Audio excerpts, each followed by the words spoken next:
अस्सलाम वालेकुम 9th class. क्या हाल है बेटे, कैसे हैं आप लोग?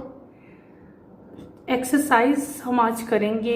एक्सरसाइज चैप्टर 3 फिजिक्स की बुक आप लोग ओपन करें। फिजिक्स की चैप्टर तो हमारा कंप्लीट हो चुका हुआ है। हमने सिर्फ आज एक्सरसाइज जो है वो स्टार्ट करनी है। पेज आपकी बुक का है पेज नंबर 76। बेटे चैप्टर 3 की एक्सरसाइज जो है वो हम लोग का स्टार्ट करेंगे। Let's start. Open your books, page number 73। सबसे पहला क्वेश्चन आपका है यहाँ पे पार्ट ए एमसीक्यू। एमसीक्यूज यानी कि मल्टीपल चॉइस क्वेश्चंस हैं आपके पास। एक सिंपल कोई भी जो है सेंटेंस है बेटे, आपके पास 3 ऑप्शन या 4 ऑप्शन आपको दिए जाते हैं। जो करेक्ट ऑप्शन है आपने उसको क्या करना है, टिक करना है। क्लियर हो गया? लेट स्टार्ट बेटे, हम शुरू करते हैं। 3.1 पार्ट ए में करवा रही हूँ, page number 76।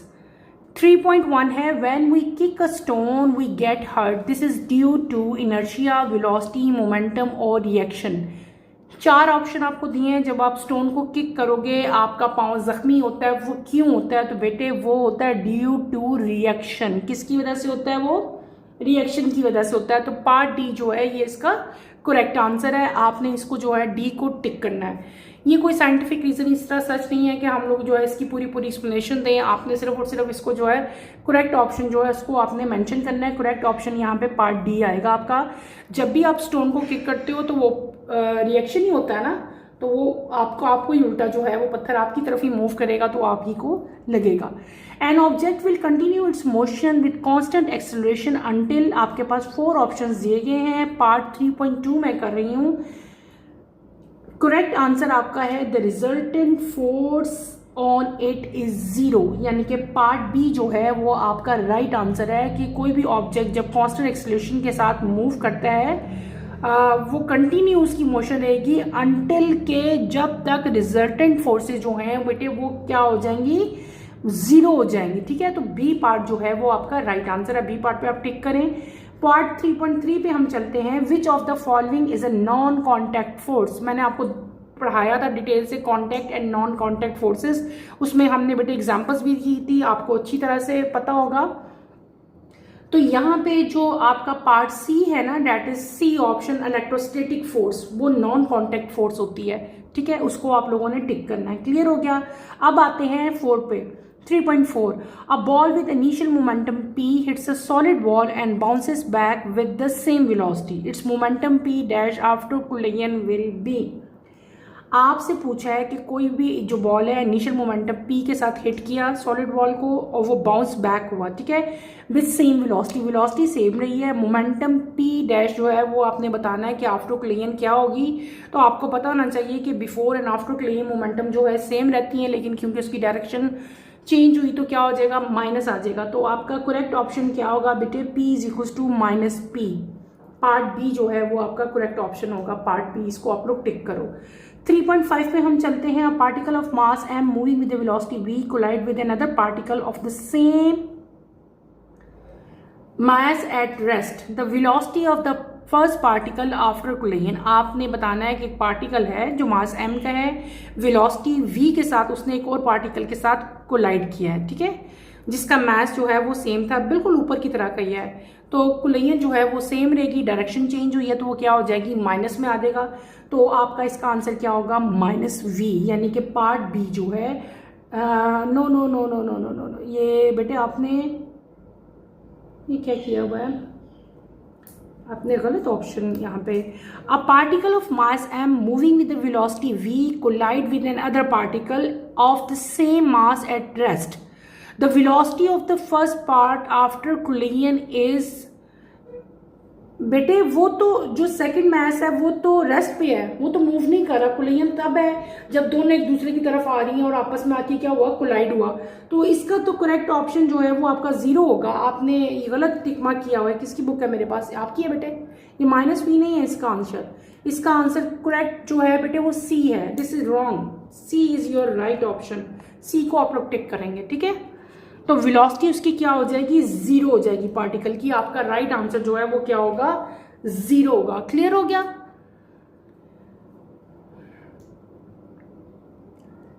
Conversation of linear momentum is equals to, linear momentum की जो कंजर्वेशन है बेटे वो किसके इक्वल होती है, ये आपने बताना है। तो आपका राइट ऑप्शन है Newton third law of motion, every action has equal and opposite reaction. जो है जो थर्ड लॉ ऑफ मोशन है वो किसके इक्वल होता है, वो इक्वल होता है कंजर्वेशन ऑफ लीनियर मोमेंटम के, ठीक है। सी पार्ट जो है वो आपका करेक्ट आंसर है, सी पार्ट इसका। आगे हम चलते हैं 3.7 की तरफ। 3.7 क्या है, an object with mass of 5 kg move with constant velocity. आपको वेलोसिटी दी हुई है एक ऑब्जेक्ट की, ठीक है। A constant force that act for 5 second on the object and give it a velocity of 2 metre per second in opposite direction, ठीक है। द फोर्स क्या होती है, फोर्स इज इक्वल टू, आपको पता है F is equal to M into A. Calculation आपने करनी है, ठीक है। यहाँ पे आपको ए नहीं दिया हुआ, पहले आप ए फाइंड कर लो, उसको सिंपल आपने जो है कैलकुलेट करना है। आपने क्या फाइंड करना है बेटे, फोर्स फाइंड करनी है। तो जब आप कैलकुलेट करो इसको और जब आप फोर्स फाइंड करोगे तो आपका करेक्ट ऑप्शन जो है, जो आंसर आएगा -12n आएगा। पार्ट सी जो है वो आपका करेक्ट आंसर आएगा। मैं ये क्वेश्चन कर नहीं रही, आप लोग खुद करें, बहुत इजी क्वेश्चन है, आपने कोशिश करनी है खुद करने की। अगर आ जाता है तो वेल एंड गुड, और अगर आपको नहीं समझ आता देन आप जो है मुझे बताएंगे और मैं तब आपको करवाऊंगी। दो चीजें आपको देखो, आपके पास क्या बताया हुआ है, बॉडी का मास आपको एम भी दे दिया है, वेलोसिटी भी आपको दे दी है, टाइम भी आपके पास गिवन है, और वेलोसिटी ऑपोजिट डायरेक्शन की भी आपके पास है। आपने फोर्स फाइंड करनी है। यहाँ पे आपने फोर्स वाला जो है F is to M into a, वो वाली आपने यहाँ पे अप्लाई करोगे इक्वेशन बेटे। नेक्स्ट है 3.8, a large force act on an object for a very short interval of time. In this case it is easy to determine. किसी भी ऑब्जेक्ट के ऊपर एक लार्ज फोर्स एक्ट करती है लेकिन उसका जो टाइम ड्यूरेशन है वो क्या है, शॉर्ट है। इस केस में क्या हम डिटरमिन कर सकते हैं, क्या फाइंड आउट कर सकते हैं, चार चीज़ें आपको दी हुई हैं। तो आप क्या फाइंड कर सकते हो, product of force and time. हम यहाँ पे प्रोडक्ट यानी कि फोर्स का और टाइम का प्रोडक्ट जो है वो हम लोग फाइंड कर सकते हैं। पार्ट सी जो है वो आपका करेक्ट ऑप्शन है। क्लियर। आगे हम चलते हैं नेक्स्ट ऑप्शन की तरफ। हमारा जो नेक्स्ट है 3.9 आ रहा है बेटे। A lubricant is usually introduce between two surface to decrease friction. The lubricant, आपको जब मैंने फ्रिक्शन पढ़ाई थी तो मैंने तब बताया था कि फ्रिक्शन को रिड्यूस करने के लिए डिफरेंट टाइप के लुब्रिकेंट्स जो हैं वो अप्लाई किए जाते हैं। तो उनका पर्पस क्या होता है, आपके पास चार ऑप्शन दिए हुए हैं। पार्ट सी जो है that is your right answer कि लुब्रिकेंट जो है it prevent direct contact of the surface. जो सरफेस हैं क्योंकि बीच में लुब्रिकेंट आ जाता है तो वो एक दूसरे के साथ डायरेक्टली जो है वो कांटेक्ट उनका नहीं होता, ठीक है। क्लियर हो गया। जब वो डायरेक्टली कांटेक्ट नहीं करती तो क्या होती है, कोई भी मशीनरी कोई भी पार्ट जो है वो हीटअप नहीं होता। ये आपने क्या कर लिया, हमने अपना पहला पार्ट ए MCQ जो है वो कंप्लीट कर लिए। Now we will move toward part B. Part B आपको दिया हुआ है शॉर्ट आंसर क्वेश्चंस। बेटे शॉर्ट क्वेश्चन आंसर्स आपको दिए हुए हैं, ठीक है। मैं आपको ये सारे आंसर जो है समझाऊंगी, एक्सप्लेन करूंगी। आप लोग साथ साथ जो है इसको खुद जो है वो उतारेंगे। मैंने आपको रिटन फॉर्म में ये बच्चों की तरह लिखवाने नहीं है, मैं सिर्फ डिक्टेट करूंगी और समझाऊंगी, लिखोगे आप लोग खुद। Page number 77 part B short answer question हम करेंगे 3.1। What kind of changes in motion में be produced by a force. किसी भी बॉडी के ऊपर जब फोर्स अप्लाई होती है तो मोशन में कौन से चेंजेस आते हैं ये आपने बताना है, ठीक है। तो उसकी वजह से फोर्स की वजह से क्या होगा कि फोर्स जो है वो ऑब्जेक्ट को पुश करेगी या पुल करेगी, ठीक है।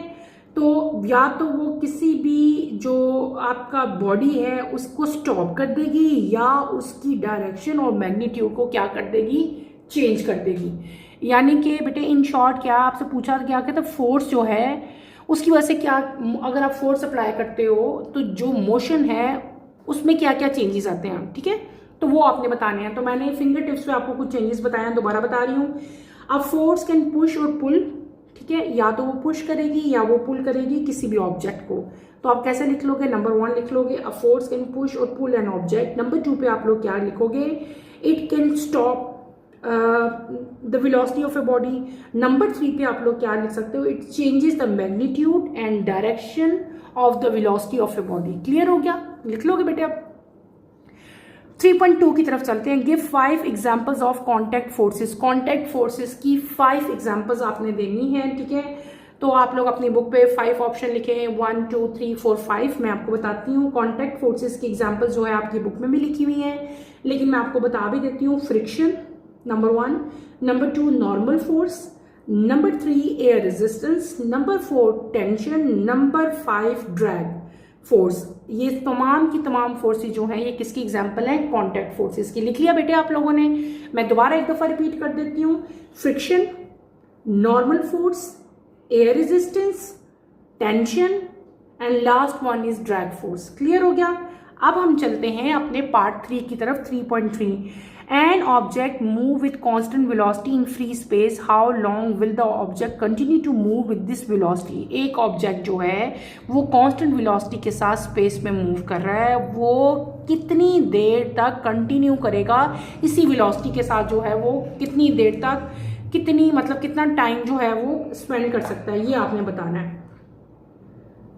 तो अगर बेटे इसका मतलब है यहाँ पे हम क्या चीज देखेंगे, यहाँ पे हम अप्लाई करेंगे न्यूटन लॉ। क्या करेंगे? न्यूटन लॉ अप्लाई करेंगे। न्यूटन लॉ के अकॉर्डिंगली फ्री स्पेस में कोई भी एक्सटर्नल फोर्स बॉडी के ऊपर एक्ट नहीं करती। ठीक है ना? ऐसे ही है ना, जब कोई बॉडी जो है स्पेस में होती है तो कोई भी एक्सटर्नल फोर्स उसके ऊपर एक्ट नहीं करती, और ऑब्जेक्ट जो है वो कंटिन्यू करता है अपनी मूवमेंट को इंडिपेंडेंटली एट कांस्टेंट वेलोसिटी, यानी कि वो इंडिपेंडेंट होता है किसका? वेलोसिटी का।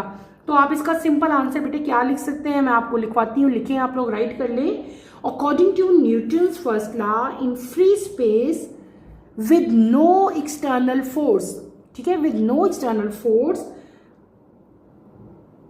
acting on it, the object will continue moving indefinitely at constant velocity. Clear हो गया? मैं दोबारा एक दफा रिपीट कर देती हूँ। According to Newton first law, in free space with no external force acting on it, the object will continue moving indefinitely with constant velocity. Clear हो गया?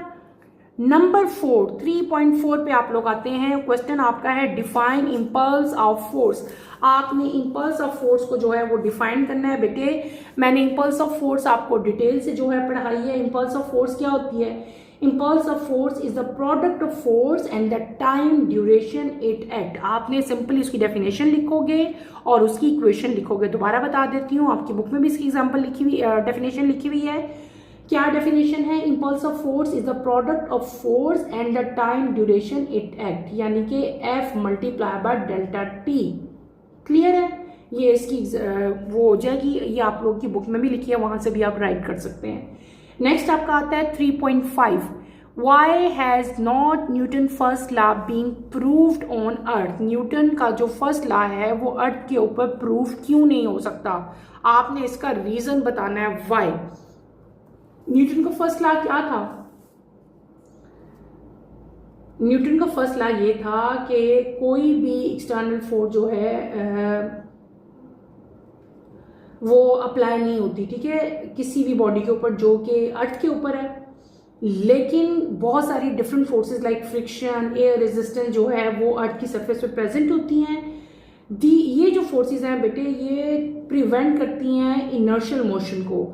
और जो फर्स्ट लॉ ऑफ मोशन है वो क्या है? उसको हम लॉ ऑफ इनर्शिया भी कहते हैं ना। इसका मतलब है कि जो न्यूटन का लॉ ऑफ इनर्शिया है वो अर्थ पे जो है एप्लीकेबल नहीं है। क्लियर हो गया? आप लोग इसको कैसे लिख सकते हो कि Newton first law assume no external forces but on, मतलब न्यूटन के फर्स्ट लॉ में क्या था? उसने तो ये अजम्पशन हमें दी थी, यही हम एज्यूम कर रहे थे कि एक्सटर्नल फोर्स अप्लाई नहीं होती, लेकिन अर्थ की सरफेस पे बहुत सारी फोर्सेस जो हैं वो प्रेजेंट हैं। तो इसका मतलब ये हुआ कि अर्थ की सरफेस पे न्यूटन का फर्स्ट लॉ जो है वो प्रूफ नहीं हो सकता। तो उसको आप रिटन फॉर्म में कैसे लिखेंगे बेटे कि Newton first law assume no external force but on earth forces like friction and air resistance are always present. These forces prevent to inertial motion and Newton first law cannot be proved on the earth. Clear हो गया बेटे? Next चले। Next question आपका है 3.6। Question हम कर रहे हैं 3.6। When sitting in a car which suddenly accelerate from rest, you are pushed back into the seat. Why?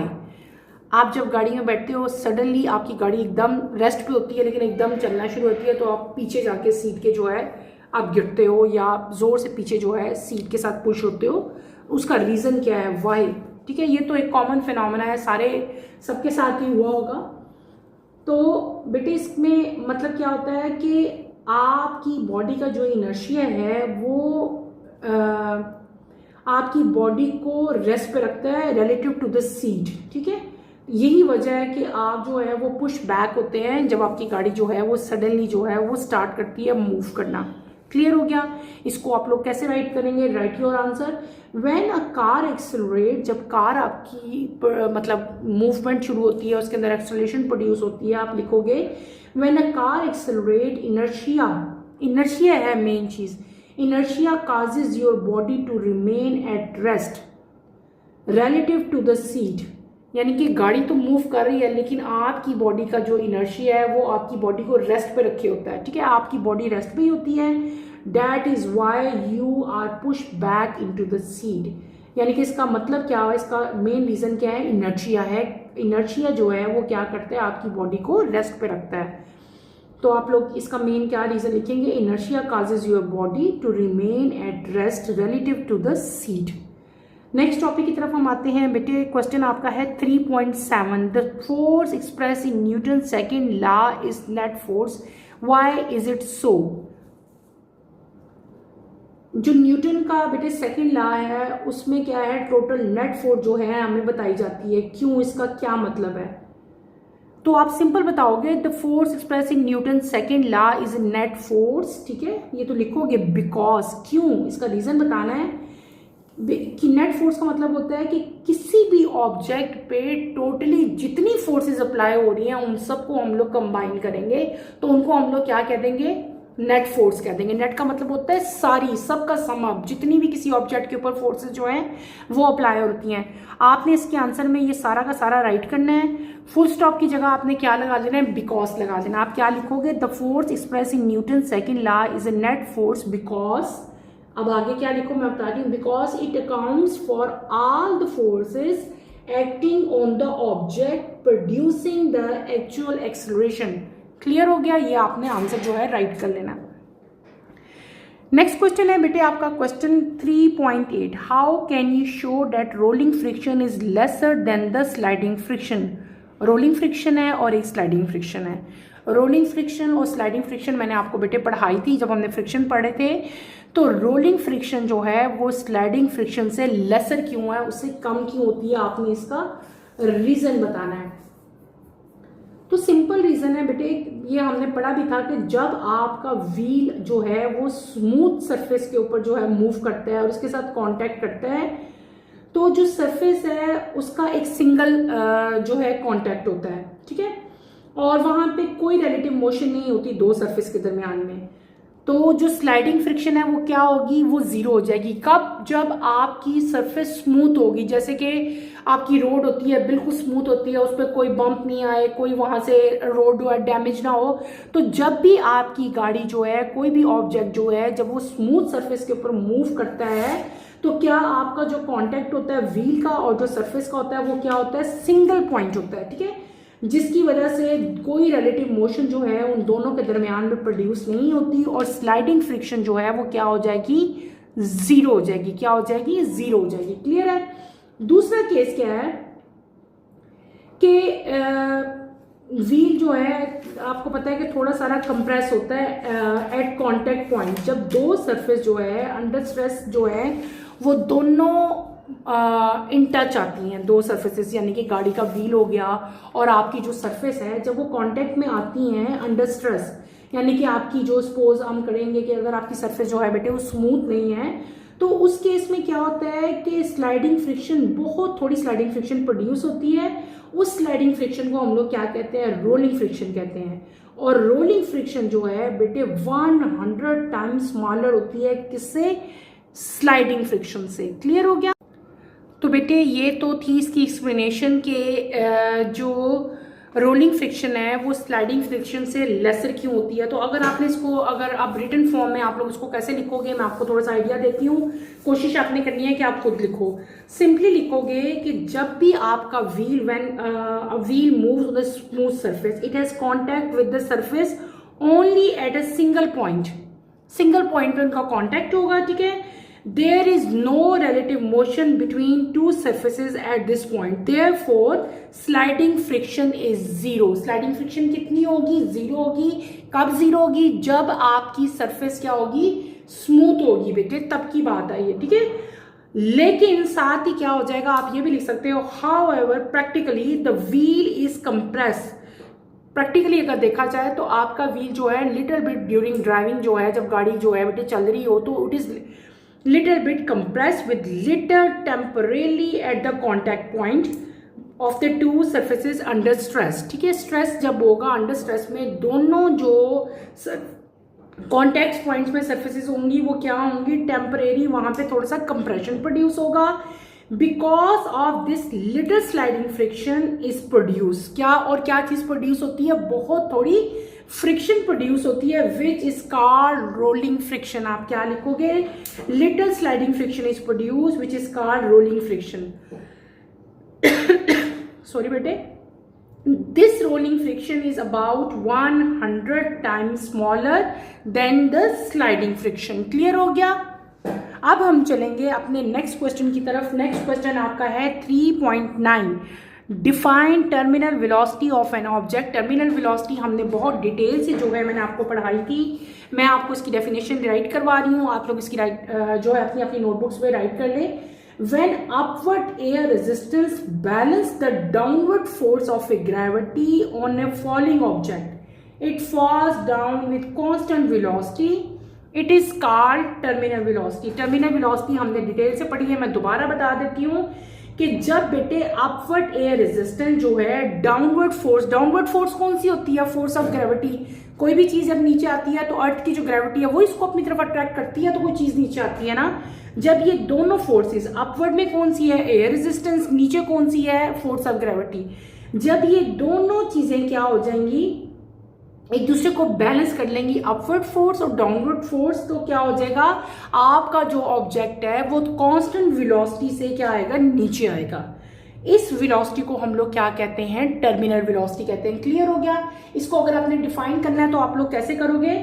When upward air resistance balances the downward force of gravity on falling object, it falls down with constant velocity. It is called terminal velocity. Clear हो गया बेटे? Last part है 3.10. 3.10 आपका है. An astronaut walking in space want to return to his spaceship by firing a hand rocket. In what direction does he fire the rocket? Astronaut जो है वो after walking जो है वो वापस अपनी स्पेसशिप पे आना चाह रहा है, और उसने क्या किया है? हैंड रॉकेट जो है उसको फायर किया है. तो जो डायरेक्शन आपने बतानी है कि उसने किस डायरेक्शन में रॉकेट को फायर किया है. बेटे आपने डायरेक्शन बतानी है. तो एस्ट्रोनॉट जो है बेटे वो जब भी रॉकेट फायर करेगा वो स्पेसशिप की ऑपोजिट डायरेक्शन में रॉकेट फायर करेगा. ये बात आपने याद रखनी है, क्योंकि आपको याद हो कि हमने न्यूटन का थर्ड लॉ पढ़ा था ना, every action has equal and opposite reaction. तो यहाँ पे न्यूटन थर्ड लॉ ऑफ जो मोशन है वो अप्लाई होगा. तो यहाँ पे बेटे 3.10 में आप लोग इसका क्या आंसर दोगे? आप सिंपल इसका आंसर दोगे द एस्ट्रोनॉट. लिखो बेटे, मैं आपको लिखवा देती हूँ. The astronaut fires the rocket in the direction opposite to the spaceship. ठीक है, ऑपोजिट टू द स्पेसशिप की ऑपोजिट डायरेक्शन में वो रॉकेट फायर करेगा. An astronaut fires the rocket in the direction opposite to the spaceship, full stop. The reaction of his action pushes him in the direction of spaceship. यानी कि एक action हो जाएगा, दो direction है, और उसका ऑपोजिट क्या हो जाएगा? रिएक्शन हो जाएगा, क्योंकि उसने फायर स्पेसशिप से पीछे किया है, लेकिन ये खुद जाके कहाँ गिरेगा? कहाँ जाएगा? स्पेसशिप की तरफ. ठीक है, तो इसमें सिंपल आंसर आप लोग क्या लिखोगे बेटे? The astronaut fires the rocket in the direction opposite to the spaceship, full stop. The reaction of his action pushes him in the direction of spaceships. ठीक है, दिस इज नेक्स्ट भी आप लिख सकते हो, this is Newton third law of motion. तो मैंने आज के लेक्चर में हमने क्या कर लिया, हमने 2 क्वेश्चन जो हैं कंप्लीट कर लिए। एक हमने पार्ट ए किया, that is MCQs multiple choice question थे। पार्ट बी जो है वो शॉर्ट क्वेश्चन आंसर्स थे। मैंने ये सारे आंसर्स आपको समझाए और आपको मैंने डिक्टेट करवा दिए ताकि आप लोग अपनी अपनी नोटबुक्स में जो है इनको उतार लो। कमिंग लेक्चर में हम लोग पार्ट सी जो है इंशाल्लाह उसको कंप्लीट करेंगे, part C and part D को। कमिंग लेक्चर की नोटिफिकेशन के लिए बेटे आप चैनल को शेयर करें, लाइक करें और सब्सक्राइब करें। यहीं पे अपना टॉपिक मैं ख़त्म करूंगी बेटे। अगर इस क्वेश्चंस में जो स्पेशली शॉर्ट क्वेश्चन आंसर्स मैंने करवाए हैं कोई भी प्रॉब्लम होती है, अगर आपको कोई आंसर सही तरह से समझ नहीं आया या लिखने में आपसे जो है वो मिस हो गया है तो आपने मुझे बताना है। इंशाल्लाह मैं आपको दोबारा जो है वो इसको करवा दूंगी। नेक्स्ट चैप्टर के नेक्स्ट टॉपिक के लिए, नेक्स्ट लेक्चर के लिए बेटे आप लोग चैनल को सब्सक्राइब करें। यहीं पे अपना टॉपिक मैं एंड करती हूँ। अल्लाह हाफिज़ 9th क्लास, टेक केयर बेटे, अपना बहुत सारा ख्याल रखिएगा।